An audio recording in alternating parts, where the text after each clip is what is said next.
বাবা হাল্ক, আমার খুব ইচ্ছা জীবনে একবার হলেও জমজম কূপের পানি খাবো। ঠিক আছে মা, তোমার ইচ্ছা আমি পূরণ করব। জমজমের পানি আনতে হলে তো সৌদি আরব যাওয়া লাগবে, কিন্তু আমার কাছে তো সেখানে যাওয়ার টাকা নেই। এখন কি করি?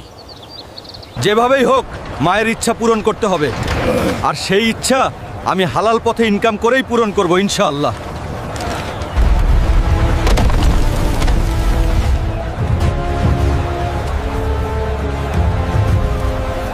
আলহামদুলিল্লাহ, অবশেষে সৌদি আরব যাওয়ার টাকা হলো। এখন সৌদি আরব গিয়ে জমজমের পানি আনবো ইনশাআল্লাহ। আল্লাহর রহমতে জমজমের পানি নিয়ে এসেছি। এখন শুধু মাকে না, পুরা গ্রামকেই জমজমের পানি খাওয়াবো। আল্লাহর কাছে হাজার হাজার শুক্রিয়া, তুই আমার আশা পূরণ করেছিস বাবা। আল্লাহ তোর অনেক ভালো করুক। বন্ধুরা, মায়ের পায়ের নিচে সন্তানের বেহেশত, তাই মায়ের সাথে সব সময় ভালো ব্যবহার করবেন। ভিডিওটি ভালো লাগলে লাইক, সাবস্ক্রাইব করে সাথে থাকুন।